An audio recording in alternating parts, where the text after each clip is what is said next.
شفاعت کا سہرا رہا، جس کے ماتھے شفاعت کا سہرا رہا، اس جبین سعادت پہ لاکھوں سلام، مصطفیٰ جان رحمت پہ لاکھوں سلام، شمع بز میں ہدایت پہ لاکھوں سلام، شمع بز میں ہدایت پہ لاکھوں سلام، ختم باب نبوت پہ بے حد درود، ختم باب نبوت پہ بے حد درود، ختم دور رسالت پہ لاکھوں سلام، مصطفیٰ جان پائے بز میں ہدایت پہ لاکھوں سلام، میرے آقا کے پہلو میں لیٹے ہیں دو، میرے آقا کے پہلو میں لیٹے ہیں دو، میرے آقا کے پہلو میں لیٹے ہیں دو، ان کے عہد رفاقت پہ لاکھوں سلام، مصطفیٰ جان رحمت پہ لاکھوں سلام، شمع بز میں ہدایت پہ لاکھوں سلام، شمع بز میں ہدایت پہ لاکھوں سلام، اور جس نے منظارہ قبری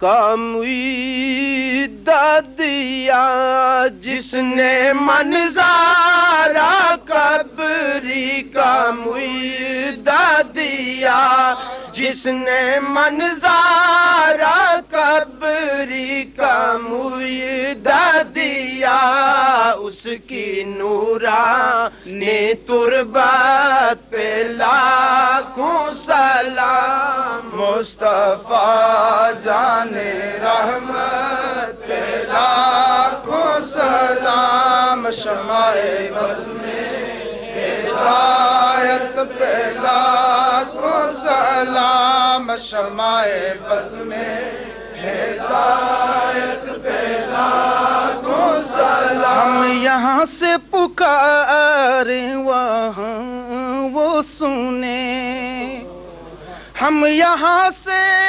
پکاریں وہاں وہ سنے، مصطفیٰ کی سماعت پہ لاکھوں سلام، مصطفیٰ جان رحمت اس کی میں لاکھوں سلام، شمع بز میں ہدایت پہ لاکھوں سلام، شمع بز میں ہدایت پہ لاکھوں سلام، آسیو تھا ملو دامن مصطفیٰ، آسیو تھا ملو دامن مصطفیٰ، آسیو تھا ملو دامن مصطفیٰ، اور پڑھو رب کی رحمت پہ لاکھوں سلام، مصطفیٰ جان رحمت پہ لاکھوں سلام، شمع بز میں ہدایت پہ لاکھوں سلام، شمع بز میں ہدایت پہ لاکھوں سلام، سلام جس کی منبر ہوئی گردن اولیاء، جس کی منبر ہوئی گردن اولیاء، اس قدم کی کرامت پہ لاکھوں سلام، مصطفیٰ جان رحمت پہ لاکھوں سلام، شمع بز میں ہدایت پہ لاکھوں سلام، شمع بز میں ہدایت پہ لاکھوں سلام، مجھ سے خدمت کے قدسی کہے ہر رضا، مجھ سے خدمت کے قدسی کہے ہر رضا، مصطفیٰ جان رحمت پہ لاکھوں سلام، شمع بز میں ہدایت پہ لاکھوں سلام، شمع بز میں ہدایت پہ لاکھوں سلام، یا الہی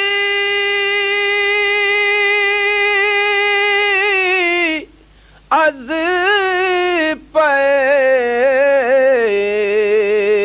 آل رسول یہ سلام عاجزانہ ہو قبول، یا رسول اللہ، یا خیر الانام، لیجئے اپنے غلاموں کا سلام۔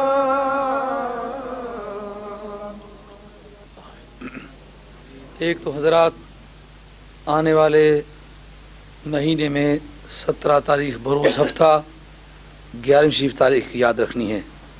تمام علماء کرام، تمام ثنا خانان رسول صلی اللہ علیہ وسلم کو آئندہ اس تاریخ کے لیے دعوت ہے۔ اگر کوئی یہ کہے کہ ہمیں دعوت نہیں ہے تو یہ اس کی زیادتی ہوگی، یہ دعوت ہے۔ تمام جتنے شرفاء اور معززین دور دراز سے تشریف لائے ہوئے ہیں، میں دعا گو بھی ہوں، شکر گزار بھی ہوں۔ امید ہے کہ آپ حضرات اس ہماری تبلیغی مہم میں زیادہ سے زیادہ وقت دے کر ہماری حوصلہ افزائی فرمائیں گے۔ میں دعا گو ہوں، دعا کیجئے اے اللہ تمام حاضرین کی حاضری اپنی بارگاہ میں منظور و مقبول فرما۔ الحمدللہ رب العالمین والعاقبۃ للمتقین، الصلاۃ والسلام علی رسول خیر خلق محمد و علیہ وسلم اجمعین۔ اے مولا کریم آج کی حاضری اپنی بارگاہ میں منظور و مقبول فرما، تمام حاضرین کے نیک مقاصد پورے فرما، سب کے جان مال میں برکت فرما، ترقی عطا فرما، مشکلیں آسان فرما۔ جنہوں نے آج تک ہماری مسجد، ہمارے مدرسے، ہمارے تبلیغ مشن میں ہمارا تعاون کیا ہے، مولا کریم کے جان مال اولاد ایمان خاندان حالات واقعات میں خیر برکت فرما، زمینی آسمانی بلیات و آفات سے محفوظ فرما، دن دگنی رات چگنی ترقی عطا فرما۔ صلی اللہ تعالیٰ علیہ خلق محمد رسول اللہ۔ ہمارے ایک پڑوسی ساتھی ہیں، ان کے بھتیجے انتقال کر گئے، تو ان کی مغفرت کے لیے دعا کیجیے۔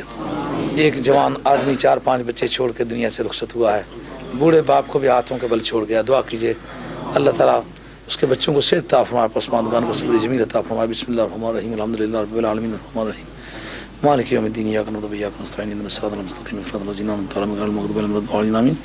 بسم اللہ الرحمن الرحیم، قل هو الله احد الصمد لم یلد ولم یولد ولم يكن له كفوا احد، قل هو الله احد الصمد لم یلد اللهم صل علی سیدنا محمد۔ اے مولا کریم جو کلمات طیبہ پڑھے اس کے ثواب نبی کریم صلی اللہ علیہ وسلم کے اوپر کرے، تمام صحابہ کرام آل بیت رسول صلی اللہ علیہ وسلم، آل بیت تابعین اتباع تابعین، شہداء غزوات اسلامی کربلا میں خصوصی صاحب، تمام اولیاء امت کربلا میں خصوصی صاحب بل فرما۔